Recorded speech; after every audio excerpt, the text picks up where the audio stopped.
you to document this abnormal time in our world because I want to show that even though COVID-19 might make us feel powerless in many ways, there's also an opportunity for everyone to push themselves to test new ways of communication and companionship.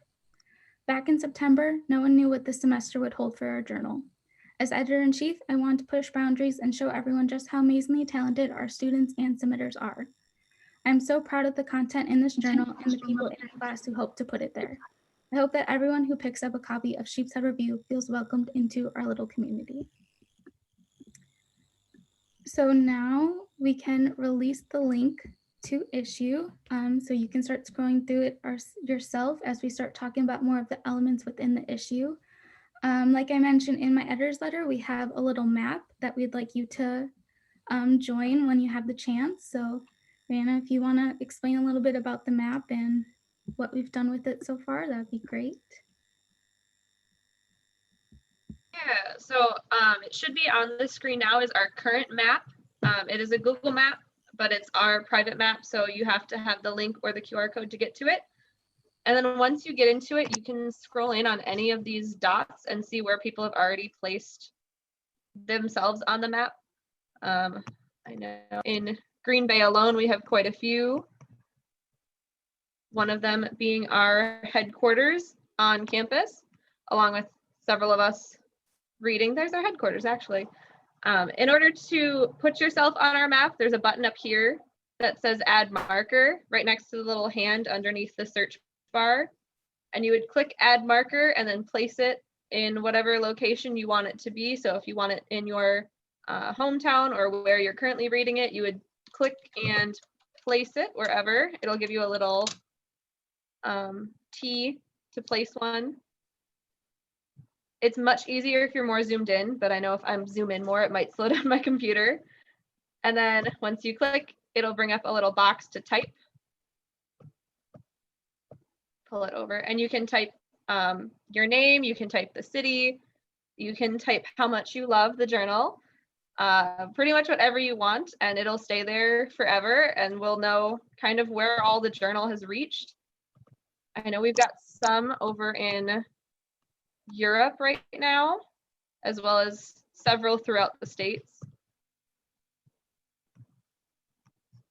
So that is our map. I'll put the link in the chat if anyone wants to add themselves right now. Otherwise, the QR code is also in the journal that we'll be posting the issue link to momentarily. Thank you. And the points on that map right now are all made up of people in the class this semester, as well as our contributors from last semester. And this is something we hope to keep going forever, hopefully. So we'd really appreciate if you could help us out and show us where you guys are reading from, because I think that's an important part of community, is just seeing how big Sheepshead spans. It's not just our little office in Green Bay.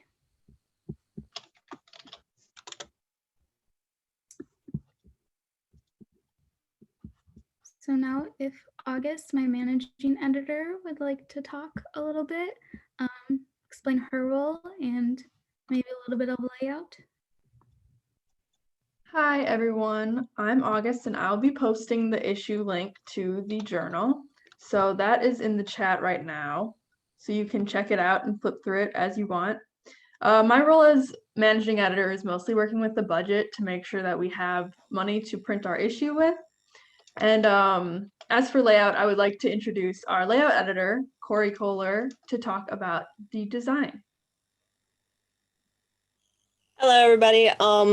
When it comes to the design of the cover, I kind of had this idea of, or we kind of had this idea of, okay, no one can really be around each other, but everyone's talking to each other on their phones, whether it's a Skype call or Zoom or any other way of communication, as that was the most readily available thing when we were all locked away in our homes. So it was an idea of, okay, have the phone, and then with the community, maps kind of run into that kind of thought process. So we decided to take that as the main theme and run with it. So put a map for background. We did more of the pixelation that you get when you zoom out on a Google map. kind of idea and use the little icon bubbles that you get on Google for different places for our icons for everything else. So yeah.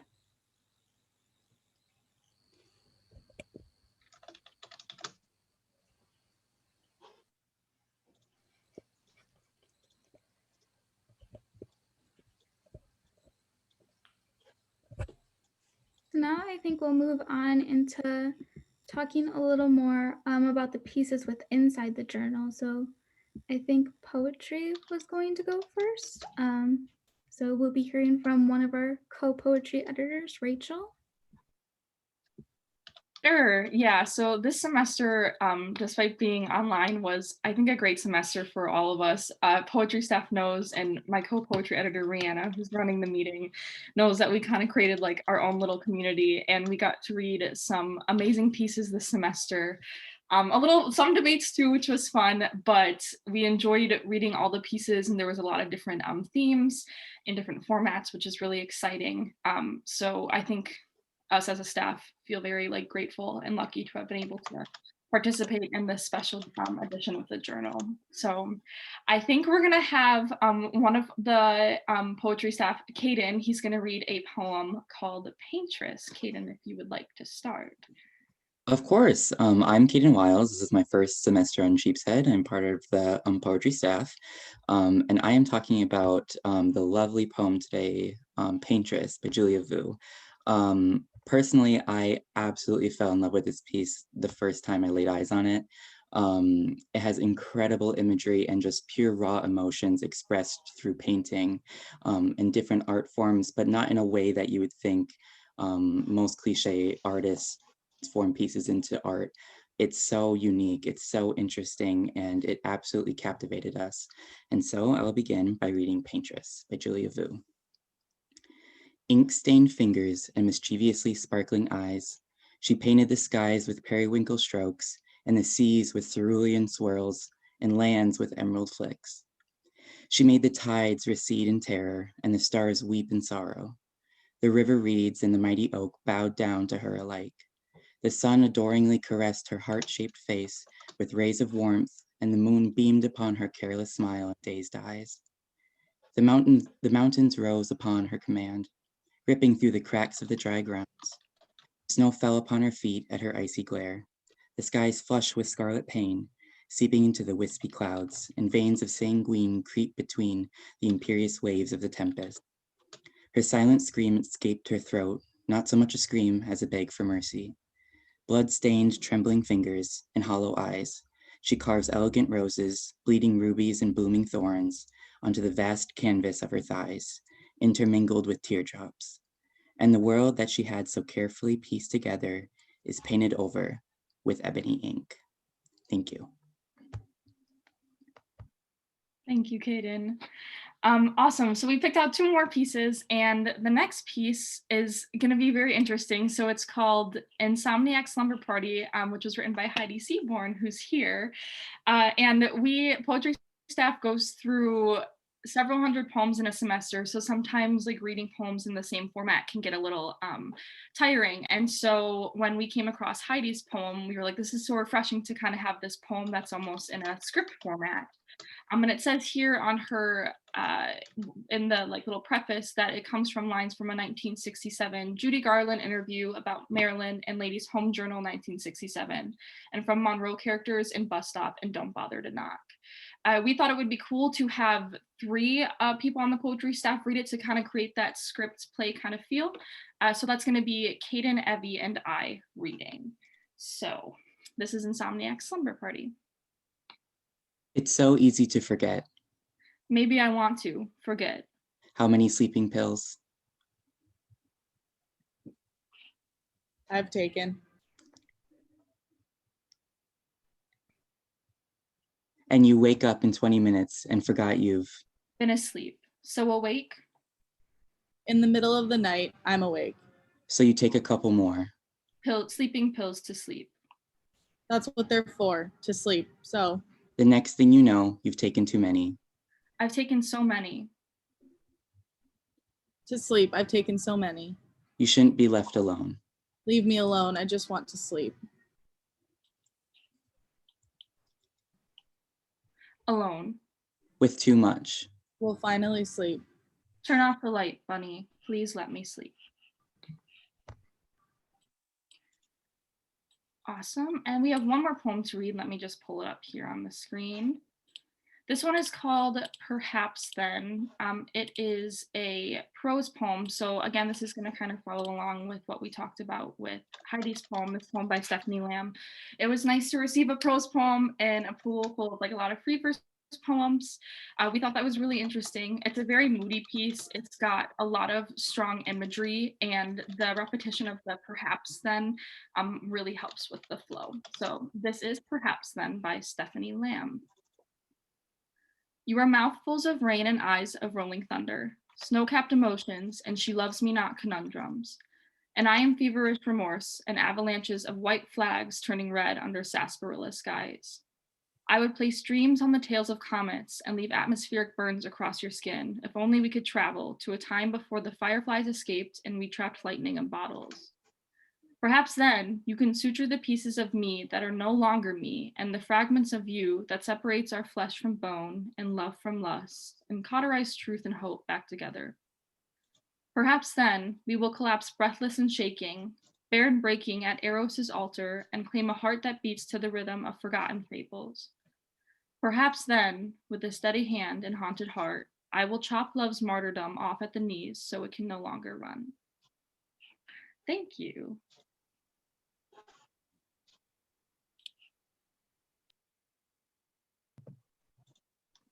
So that was Poetries, and they did a lovely job. Would fiction staff like to read their pieces and discuss them next? I would love to. Sorry, I had to turn my camera off. I was starting to get a little bit of lag, so this was the only way for me not to get booted from the call.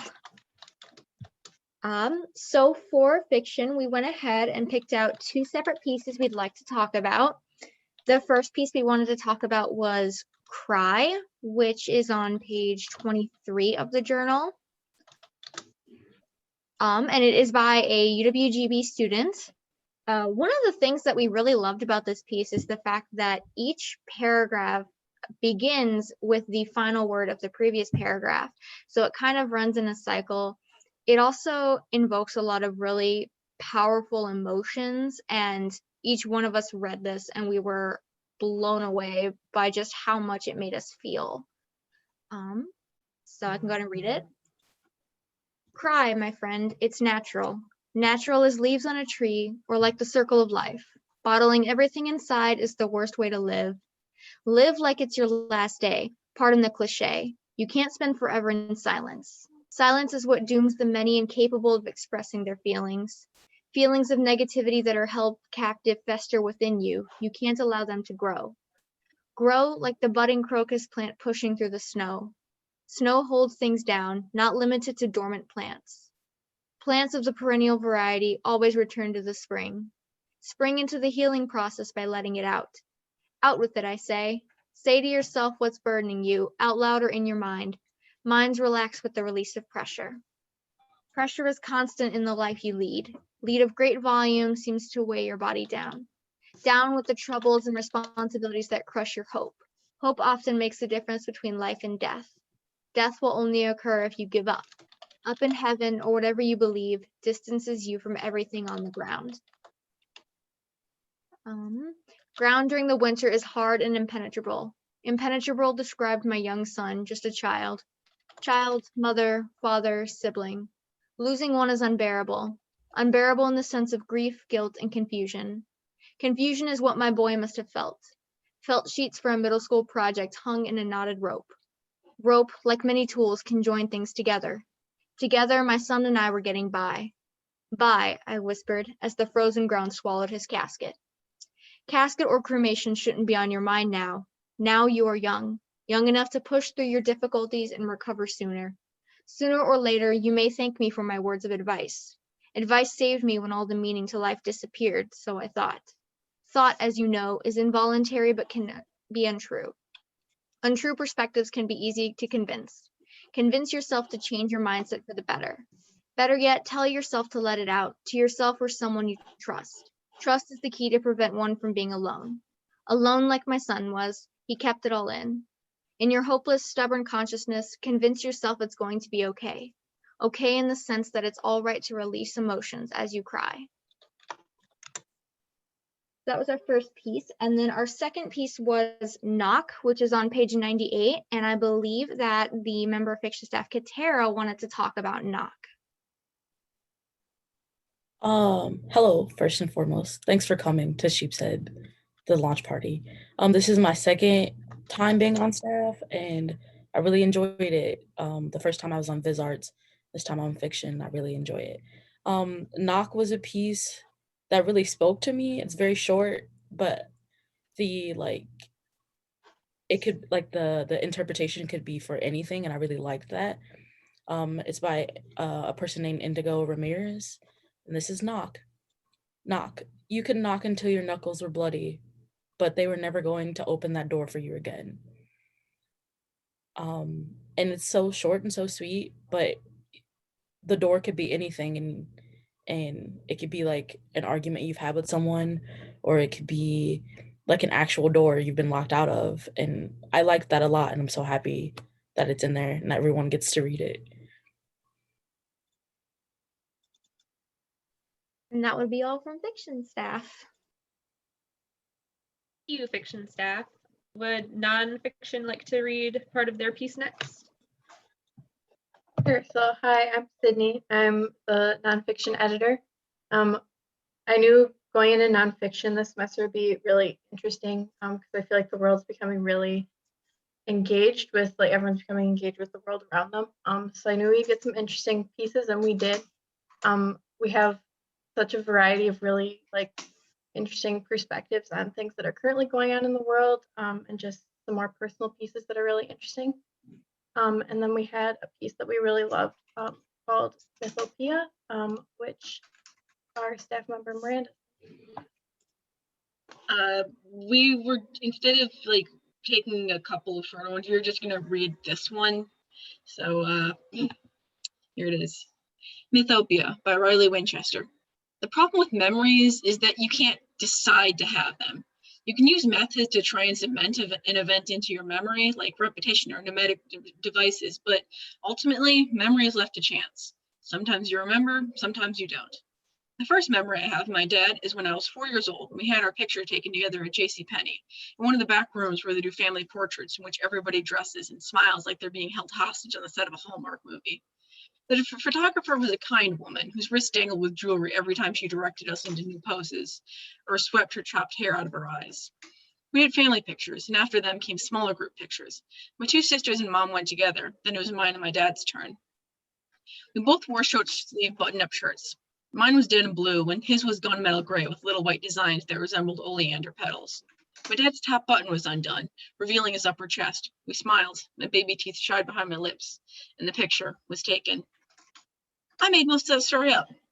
Truthfully, I don't remember any part of that day, and the only evidence I have of it ever happening is the picture of my dad and me posing in our button-up shirts that has sat on my nightstand since I was a child.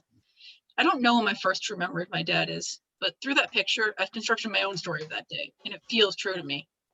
The only memory I have of my dad is just as nebulous in my mind as that day of family pictures. The last memory I have of my dad is just as nebulous in my mind as that day of family pictures, only this almost memory took place 14 years later. My dad was checked into hospice care when a stage 4 colorectal cancer had metastasized and invaded his entire body, leaving there no hope of recovery. I spent 5 days by his bedside in an oversized, uncomfortable sofa chair as he lay in a medically induced coma. In my mind, I pictured myself watching my dad, looking for any movement or sign of consciousness. Nurses come in every couple hours to check in on him and administer pain medications. Visitors stop by and tell me how sorry they are. I say thank you, and that it's good to see them. My dad shrivels and sighs, his arms are stripped of muscle, his face pruned to the jagged corners of his jawline, little black hairs in his cheeks grown to sharp, thick pins as the days pass. The reality of it, though, is that I have one clear memory from those 5 days. One morning, and I don't even know on which day, I ate egg whites from the hospice cafeteria for breakfast, and they were surprisingly good, especially for hospice food. For 5 days, I sat on my dad's bedside and watched him slowly lose his grip on life, and the only clear memory I have is a plate of egg whites I ate for breakfast. In fact, the last clear memory I have of my dad is from 3 months before he died. It was when he helped me move into college. We woke before dawn even had a chance to crack, and we were the first people in the university, because that's the way he was, always early and always over-prepared. I was moved in before any other students and parents showed up. My dad and I took a selfie of us in my dorm, and then he drove home. 3 months later, he was dead. 3 months, his final 3 months, and I have no memory of him. I don't know why this is. I don't have any form of memory loss. I actually have a good memory. Yet for some reason, my dad has disappeared from those 3 months and I can't seem to find him no matter where I look. So I filled in the cracks with stories. I drive home on a weekend in late September and I see him raking leaves in the front yard. Watch college football all day Saturday and the Lions game Sunday afternoon before I head back to school. At first snowfall in mid-November, he's up early and shoveling the driveway. For even in his final weeks, he stays up and moving. At Thanksgiving, he drinks iced tea from his favorite plastic green cup that he washes only once a week. He tells jokes throughout dinner. He's lively up until the day he's checked into hospice. This is what I tell myself. I've talked to my mom and sisters about this time, and they all have different stories of my dad. He was already starting to slip by September, or he couldn't get out of bed by early November, or he became withdrawn and depressed in his final days, or he remained positive until the end, where he had short bursts of liveliness followed by long stints of agonizing pain and laying in bed. He didn't even come downstairs for Thanksgiving. He stayed in bed. My dad's final days had become a Rorschach blob to my family. We were all presented with the same image, but we've constructed meaning and truth differently. Joan Didion said, "We tell ourselves stories in order to live." I think sometimes, too, we tell ourselves stories in order for others to live, so that they can still live with us even after they've left us. These stories, the stories of moments that forever change us and one would think to be unforgettable, are not transparent windows we can look through to see absolute truth. They're frosted, glue-crusted mosaics, but they're the best we've got. So we make do and look through hoping to see a flash of truth. Just one flash, that's all we need. My mom and sisters have their stories of my dad, and I have mine. I have our picture at JCPenney when I was 4. I have our last football season together. I have our last Thanksgiving together. I have those 5 days in hospice we spent together. I've created these stories with the memories I have, and I've created as much truth as I can, as much truth as I need.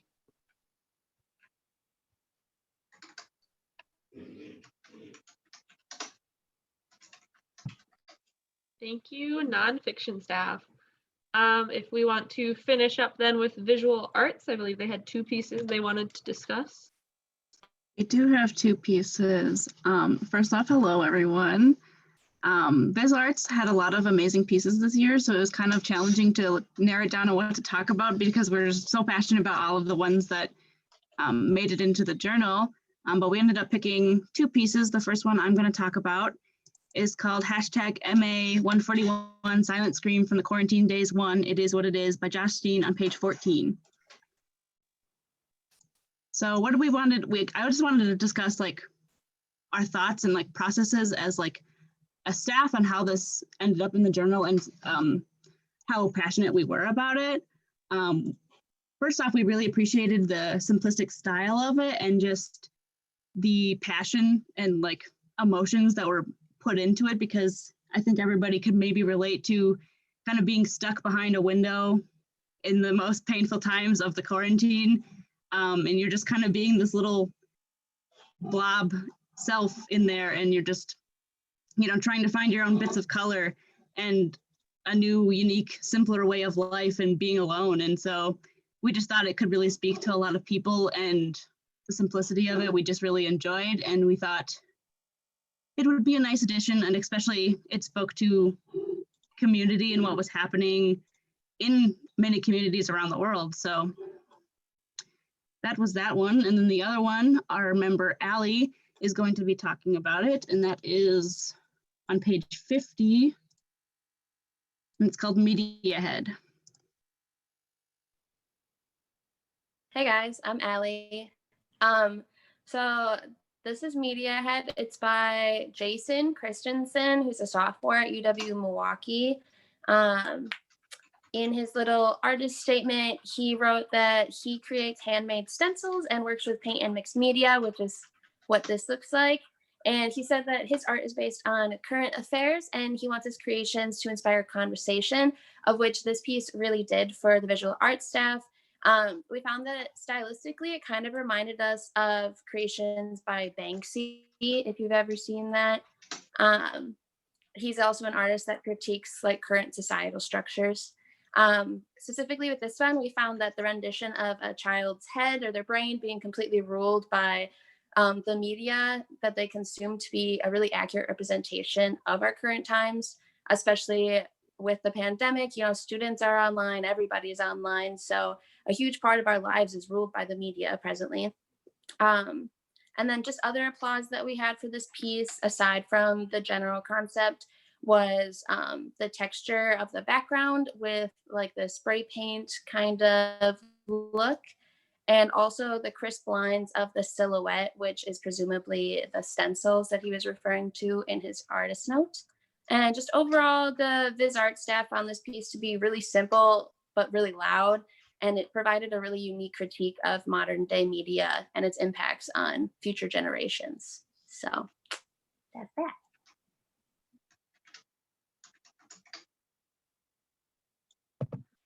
Awesome. So now that we've gone through all these genres and highlighted some pieces that our staffs want to talk about, we wanted to allow some contributors to read. We had a couple contributors volunteer to read in our RSVPs. So we'll start with some of those.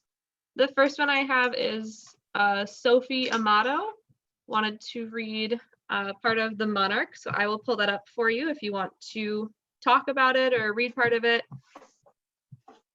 Yeah, thank you for including this in the journal, and this is such a cool event and to see all the contributing work. So thank you for hosting this event. I'm just going to read a bit of this piece. It's about a news article I read in January that sort of continued into February, which feels like a very long time ago.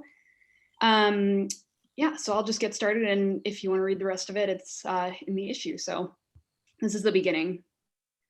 He was bludgeoned in the head. There were bruises too. He was found 2 days after the other victim's funeral. Monarch butterflies travel over 2,000 miles to migrate each year, and no one understands how each generation knows where to go. Much like the butterflies, he received life-threatening letters and no one knew why. Some have theories, like how he was targeted due to his line of work, which involved environmental activism. Some say it's just a mystery, will always be one. It seemed as though people were upset about his views to protect forests. Their journey is long, as something so small only goes 12 miles an hour, but that's still faster than I could probably run. Some travel up to 100 miles a day, which is substantial even for insects with wings, since bees just fly 3 miles a day to gather nectar. He was found after not being able to be found for 6 days, discovered in Ocampo, wounds, a knife to the head, signs of asphyxiation, submerged in the water of a well. Monarch butterflies are crucial to the food chain. They used to represent when to plant crop. These marvelous insects contain poison, but not enough to kill humans. Their poison can, though, harm small animals and make them ill. They can only kill humans by their dwindling population because our food supply will diminish. Their names, Homero Gomez Gonzalez and Raul Hernandez Romero. I don't know why there isn't more written about them, much like how there isn't much written about the monarch's journey or the life-threatening letters these two men received. One of the few publications that discussed this violence, New York Post, wrote, "News of 2 murders in Mexico this week isn't all that shocking for a country plagued by senseless killings, often related to drug running and gang warfare. Both men, the now dead men, work towards preserving these monarchs. Reading this makes their death even more of an outrage."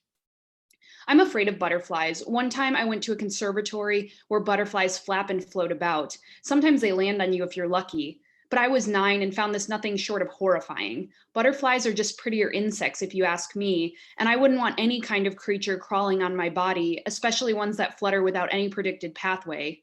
I think that's part of what I'm terrified the most, or how eerie they look up close. The way their legs and antennae creep out makes my skin crawl. The hair on the back of my neck stand up. That doesn't mean I can't marvel at them. Doesn't mean I have a vendetta against anyone trying to preserve anything in nature. No suspects have been named and no official motive has been announced. If you're not familiar, let me introduce you to the amazing ways butterflies come into existence. First, a caterpillar is born from an egg. Next, once matured, it loses its tissue, stops eating, and hangs its body along a tree branch or a stick of some sort. Step 3, it makes a cocoon with help from its cremaster or the short hook at the bottom of its body. The caterpillar then twists around itself to make a silk-like barrier. Within the barrier, it has time and the ability to morph into a butterfly, complete with a head, body, and marvelous wings that break to the touch, but are strong enough to propel them to Mexico. It may be the fault of avocados. Hernandez gave tours around Gomez's sanctuary. I imagine they did not make very much money doing this. Avocado farmers who plant their crop by sometimes tearing down existing forests can make a good wage living in Mexico. Here's a math problem. If someone wants an avocado farm and butterflies and trees are in the way, how many people are killed to make fast cash? And I'll stop there. Thank you.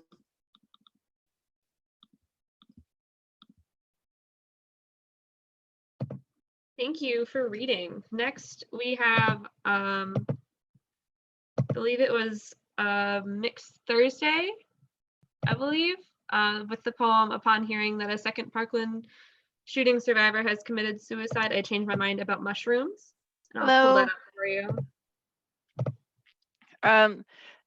This is the second ever, I guess, slam poem that I ever wrote. The first time I'd ever gone to a slam, my now very good friend Alex had this amazing poem about what he wanted to have happen if he died, and how there should just basically be a giant party all over Capitol Hill where like everyone has a really good time, and it's really, really sweet. And I wanted to like do something in that style. And then the news came out. I teach 8th grade in the 5th most diverse district in the country. So most of my kids don't look like me. Most of their teachers do. It is not a particularly wealthy area. There's a lot of like stressors on it. And so by the time my 8th graders get to me, they've been through about 25 active shooter drills. So I have a lot of feelings on that kind of thing. And so I had meant to write this like sweet poem about what I wanted to have happen to my body when I've shuffled loose the mortal coil. And instead I just got very angry. And that is how this came about. When I die, probably still poor and anxious, afraid I had nothing of value, I wish to compensate for the inadequacy of my existence by being mulched for trees, or better yet, a mushroom garden. Let my flesh become oysters and chanterelles. Let my soul travel through the mycelium to pulse with an earth waiting to become its own corpse. Eat me if you wish, ideally sauteed in wine and butter, just as I was in life. Or leave me for the fairies to dance in. But let me reincarnate as luscious dirt. Unless. Should I die at work in my classroom, surrounded by frightened 8th graders who previously stressed most about progress reports and puberty, if I am gunned down by a child the world could not love enough to live, so he hated us all to death, if the cylinders of his frustration weep from a weapon barely fit for a soldier, if the last thing I see is a screaming symphony becomes the background soundtrack of my senseless death before it is washed away by the next news cycle, is a demon toy legally purchased and easily taken by hands still learning to type, I hereby give my expressed, explicit permission to have my corpse dumped on the steps of fucking Congress. If my body cannot be fungal nutrients, it can be a log fertilized with their bullshit, and maybe just this one time, thoughts and prayers can be transmuted through the alchemy of my white woman stigmata to actually change until future children can grow in the sun like sequoias instead of huddling in the shadows like truffles, dug out and poached until they bury themselves, still chased by phantoms.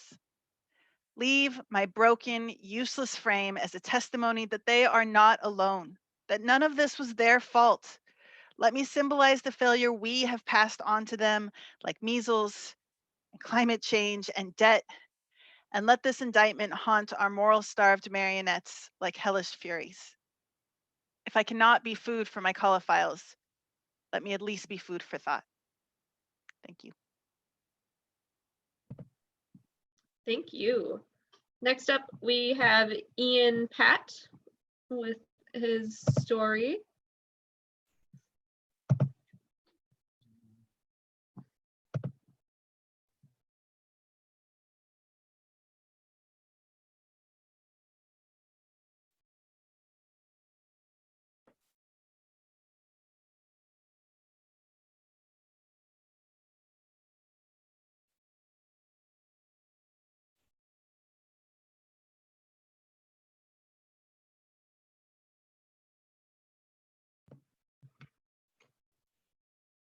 Do we have Ian here? I know they signed up to read. They might have had to leave a little early.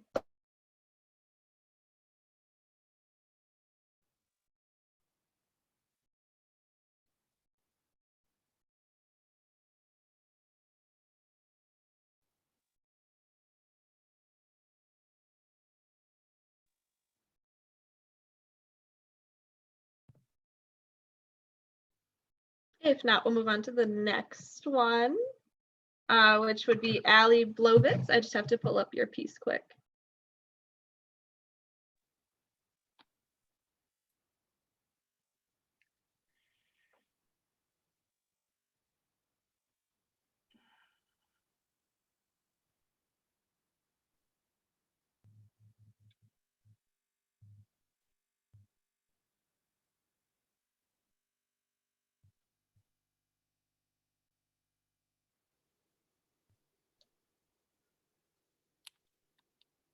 And while that's happening, I want to draw your attention to in the chat that's a feature here. And if you hit the little, if you've not done Zoom before, welcome.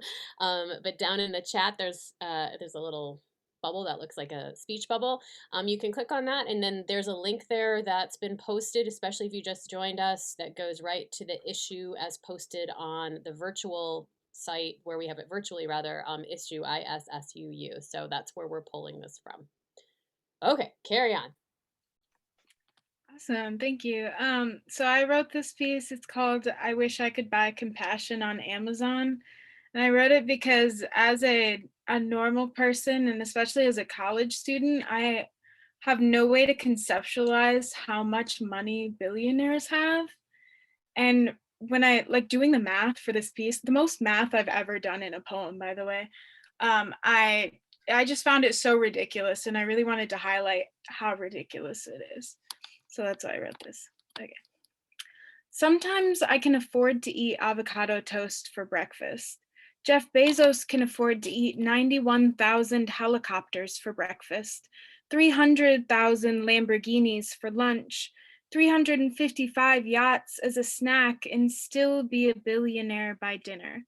My mom had to convince me it was fine to pay $2 a week for parking, but Jeff Bezos could pay for 4 years of tuition for me and everyone I've ever known and still be a billionaire by dinner.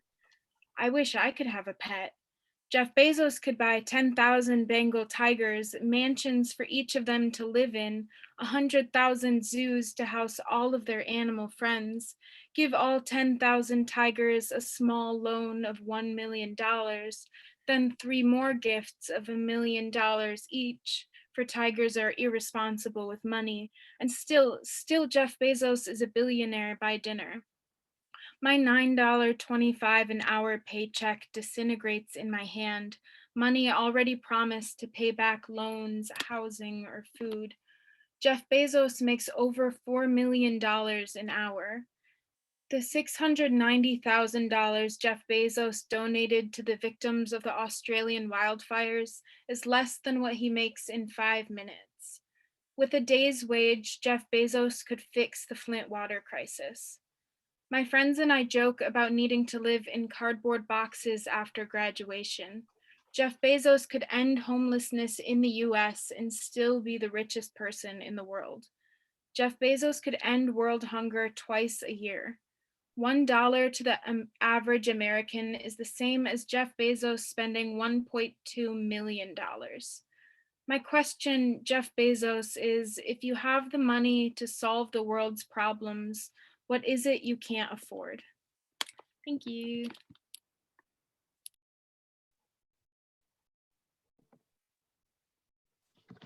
All right, those were all really amazing.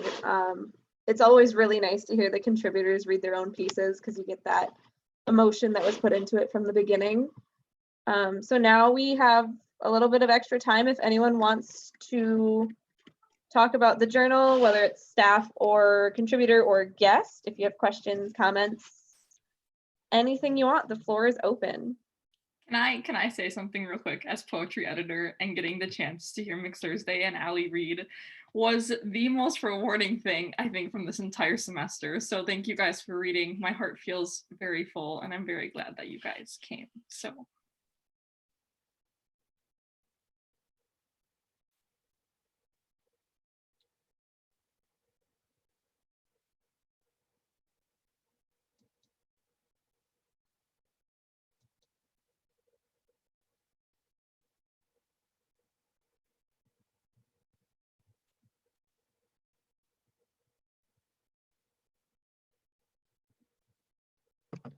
I see a raised hand from Nick. Go ahead, Nick. Hi guys. I'm the author of Cry, as well as another piece in fiction, Crimson Fantasy, and I guess I just kind of wanted to thank the staff for their incredible feedback on Cry. When I had first written it for it was actually a different class with Dr. Meacham last semester. I honestly didn't have the strongest feelings about it, and I decided to kind of submit it just because it was well received by her and a few other of my classmates, and I guess I never really understood the impact it could have, and I'm really grateful that you guys enjoyed it, and I appreciate it. Thank you.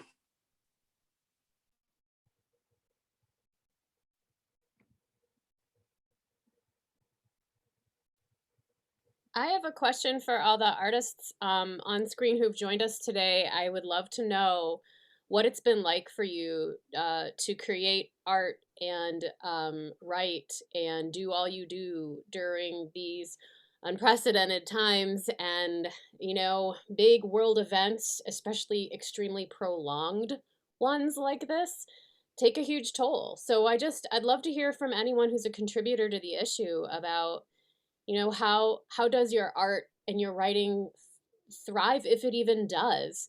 One last thing I'll say is I thought it was really aggravating as a writer myself when right during the sort of earlier like March or April months of what we're going through, people were posting things like Shakespeare wrote this many plays during the pandemic of whenever, and I was kind of like, and then all these people kind of snarked, artists and writers snarked back at that, like, well, Shakespeare probably had childcare, and you know, so there was a pushback that relieved me as a writer a little bit. But I'd love to hear from those of you who are here who are contributors. How has been this? How has this historical moment worked for you in your art or not? Who'd like to talk? Would anyone like to chime in? I'll chime in if. Great. I mean, I'm old, so my time is. I have all the time in the world, but the early weeks and months of the pandemic, I couldn't write anything. And then as time went on, I write. I also do photography. I've got a couple pictures in this issue, but you know, photography was limited to going to the park and coming home. And while that the park is wonderful, it's just so much. But the writing, after a while, I think there was somehow, I think the pandemic kind of dug inside and kind of unleashed things that I didn't know were there. So both in terms of writing new things and in kind of rethinking things or finishing things that had been laying there. It wasn't just about having the time. The other thing that happened was that my wife had an event in that we didn't know why she was starting to fall.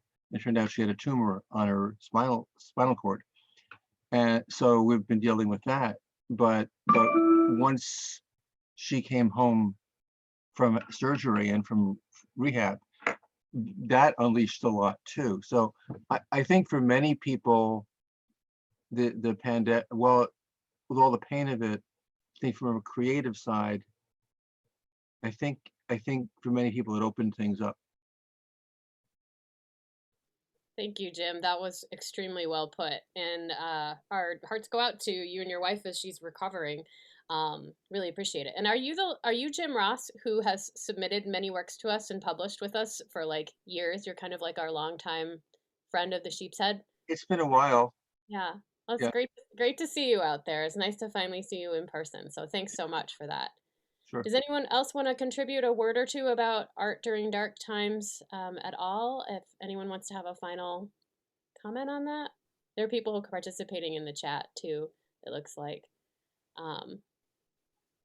Okay, I don't want to turn this into a class. I don't want to be like, who wants to talk? So I won't. I'll leave you not with that kind of thing. Well, I would love for Morgan to sort of close up this event. I would like us also, Morgan, to remind us, and Brianna and August, to remind us of the link that we have where you can share your location if you haven't yet had a chance to do that during this launch party. So we'll post that again in the chat for those of you who are able to, who maybe joined a little late. Morgan, do you want to bring us on home? Yeah, so thank you to everyone for joining us today. The journal will live on issue going forward forever, 24/7. We will have print issues of the journal coming in early 2021. Those will be available at the UWGB campus. Otherwise, if you're a contributor, we will mail them to you, or you can also just reach out to us and request us to email one to you as well. Otherwise, if you go to our website, the link to both this semester's journal and last semester's journal, which is also an issue, is there, and also is the map if you ever lose those links. And don't forget, check out our digital media, put yourself on the map, and continue to share the journal as you can. All right, so thanks everyone for joining us. This is the last time I see this staff in 2020. Some of you I get to see again. If you're graduating, great luck out there. It's a weird world, so good luck with what you're gonna do. Keep in touch. And the rest of you who are guests here, thanks so much for taking the time to join us today. We do hope to see your work again in the future, contribute again, and come to our parties again. You'll be on our list, so you won't be able to avoid the invitations from here on out. So thank you so much for being here, and thanks so much for your efforts, everybody on this screen. It's been a true pleasure. Thank you. I'm gonna end the call now. It's time to wave goodbye. See you later.